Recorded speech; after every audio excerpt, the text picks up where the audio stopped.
ओम श्री गणेशाय नमः। अश्विन मास के कृष्ण पक्ष में पड़ने वाली संकष्टी चतुर्थी का व्रत करने से धन, यश, वैभव और अच्छे स्वास्थ्य की प्राप्ति होती है। नारद पुराण के अनुसार संकष्टी चतुर्थी का व्रत करने से घर में सुख समृद्धि आती है। गणेश जी की कृपा से हर बिगड़े काम बनने लगते हैं। सूर्योदय से शुरू होने वाला संकष्टी व्रत चंद्र दर्शन के बाद ही समाप्त होता है। साल भर में कुल 12 संकष्टी व्रत रखे जाते हैं। अश्विन माह की संकष्टी चतुर्थी को विघ्नराज संकष्टी चतुर्थी कहते हैं। इस दिन गौरीपुत्र गजानन की पूजा करने से यश, धन, वैभव और अच्छे स्वास्थ्य की प्राप्ति होती है। अश्विन माह की संकष्टी चतुर्थी का व्रत नियम अनुसार ही संपन्न करना चाहिए, तभी इसका पूरा लाभ भी प्राप्त होता है। तो आज की वीडियो में आप जानेंगे अश्विन माह के विघ्नराज संकष्टी चतुर्थी व्रत की डेट क्या है, शुभ मुहूर्त क्या है, चंद्रोदय का समय क्या है, पूजन विधि क्या है, विघ्नराज संकष्टी चतुर्थी व्रत की कथा क्या है। इस साल अश्विन मास के विघ्नराज संकष्टी चतुर्थी 2 अक्टूबर 2023 सोमवार को है। अपने नाम के अनुसार ही विघ्नराज संकष्टी चतुर्थी का व्रत करने से सारे विघ्न समाप्त होते हैं और जीवन में खुशियां और सौभाग्य प्राप्त होता है। पंचांग के अनुसार अश्विन माह के कृष्ण पक्ष की संकष्टी चतुर्थी तिथि 2 अक्टूबर 2023 को सुबह 7:36 पर शुरू होगी। 3 अक्टूबर 2023 को प्रातःकाल 6:11 पर समाप्त होगी। गणपति पूजा का समय होगा शाम 4:37 से रात के 7:37 तक। हर माह में 2 चतुर्थी आती हैं, एक संकष्टी चतुर्थी और दूसरी विनायक चतुर्थी। संकष्टी चतुर्थी पर चंद्रमा की पूजा जरूरी मानी जाती है। विनायक चतुर्थी पर चांद नहीं देखा जाता, लेकिन चंद्रमा को अर्घ दिया जाता है।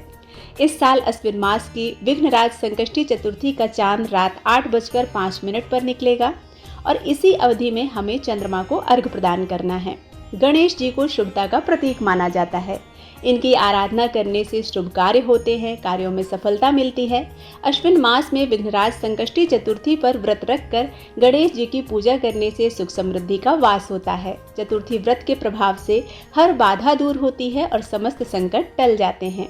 पितृपक्ष में इस दिन चतुर्थी तिथि का श्राद्ध भी किया जाता है। इस दिन प्रातःकाल ब्रह्म मुहूर्त में उठकर स्नान आदि करके स्वच्छ वस्त्र धारण करें। पूजा स्थल पर गंगा जल से पवित्रीकरण करें और उसके बाद दीपक प्रज्वलित करके विघ्नहर्ता गणेश जी के गणेश चतुर्थी व्रत का संकल्प लें। इसके बाद सूर्य को अर्घ दें, पितरों को अर्घ दें और तुलसी पूजन करें। गणेश जी की पूजा करते समय गणेश जी को दूर्वा दल अर्पित करें, बेलपत्र, समीपत्र अर्पित करें, रक्त कनेर पुष्प अर्पित करें, जनेऊ अर्पित करें। भगवान गणेश को गुड़ का या लड्डुओं का, मोदक का भोग अर्पित करें, आरती करें, कर्पूर आरती करें और कथा सुने या पढ़ें। इस व्रत में चंद्रमा को अर्घ देने के बाद ही फलाहार किया जाता है। इस दिन अन्न ग्रहण नहीं किया जाता है और ना ही नमक का सेवन किया जाता है। यह व्रत पूरे तरीके से फलाहार पर ही निर्भर होता है, तो यदि संभव हो सके तो आप नमक ग्रहण ना करें और यदि संभव नहीं है तो आप साबूदाने की खिचड़ी बनाते हैं तो उसमें आप सेंधा नमक डाल सकते हैं। चतुर्थी व्रत में सुबह और शाम दोनों समय व्रत करने वाले को गणेश जी की पूजा करना चाहिए, चंद्रमा को अर्घ देना चाहिए और अर्घ देने के बाद ही यह व्रत संपूर्ण माना जाता है। आइए अब सुनते हैं विघ्नराज संकष्टी चतुर्थी व्रत की कथा।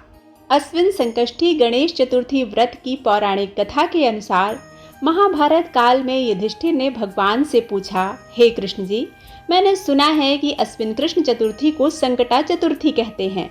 हे जगदीश्वर, आप कृपा करके मुझसे विस्तार पूर्वक इस कथा का वर्णन कीजिए।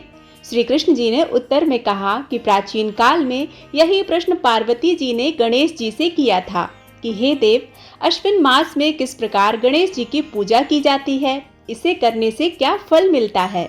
यह सुनकर गणेश जी ने कहा, हे माता, सिद्धि की कामना रखने वाले व्यक्ति को चाहिए कि अश्विन मास में कृष्ण पक्ष की चतुर्थी का विधि पूर्वक व्रत और पूजन करे। अश्विन मास की संकष्टी चतुर्थी को श्री कृष्ण तथा बाणासुर की इस कथा के अनुसार एक समय की बात है। बाणासुर की कन्या उषा ने सुसुप्तावस्था में अनिरुद्ध का स्वप्न देखा।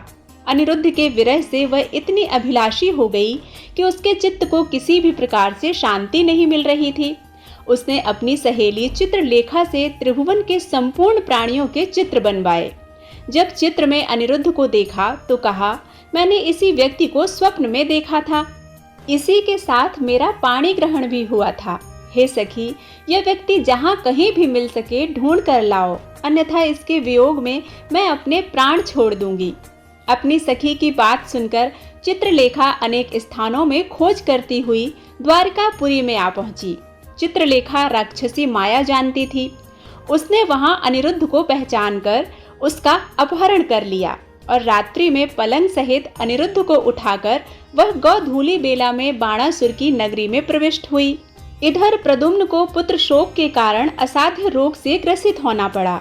अपने पुत्र प्रद्युम्न और पौत्र अनिरुद्ध की घटना से कृष्ण जी भी व्याकुल हो उठे। रुक्मणी भी पौत्र के दुख से दुखी होकर विलखने लगी और खिन्न मन से कृष्ण जी से कहने लगी, हे नाथ, हमारे प्रिय पौत्र का किसने अपहरण कर लिया अथवा वह अपनी इच्छा से ही कहीं चला गया? मैं आपके सामने शोकाकुल हो अपने प्राण छोड़ दूंगी। रुक्मणी की ऐसी बात सुनकर श्री कृष्ण जी यादवों की सभा में उपस्थित हुए। वहां उन्होंने परम तेजस्वी लोमश ऋषि के दर्शन किए। उन्हें प्रणाम कर श्री कृष्ण ने सारी घटना कह सुनाई। श्री कृष्ण ने लोमश ऋषि से पूछा कि हे मुनिवर, हमारे पौत्र को कौन ले गया? वह कहीं स्वयं तो नहीं चला गया? हमारे बुद्धिमान पौत्र का किसने अपहरण कर लिया? यह बात मैं नहीं जानता हूँ। उसकी माता पुत्र वियोग के कारण बहुत दुखी है। कृष्ण जी की बात सुनकर लोमश ऋषि बोले, हे कृष्ण, बाणासुर की कन्या उषा की सहेली चित्रलेखा ने आपके पौत्र का अपहरण किया है और उसे बाणासुर के महल में छुपा कर रखा है। यह बात नारद जी ने बताई है। लोमश ऋषि भगवान श्री कृष्ण से कहते हैं, हे कृष्ण, आप अश्विन मास के कृष्ण पक्ष की चतुर्थी संकटा का अनुष्ठान कीजिए। इस व्रत के करने से आपका पौत्र अवश्य ही आपके पास आ जाएगा। इस प्रकार से कहकर मुनिवर वन में चले गए। श्री कृष्ण जी ने लोमश ऋषि के कथन के अनुसार ही व्रत किया और इस व्रत के प्रभाव से उन्होंने अपने शत्रु बाणासुर को पराजित कर दिया। यद्यपि उस भीषण युद्ध में शिव जी ने भी बाणासुर की बड़ी रक्षा की, फिर भी वह परास्त हो गया।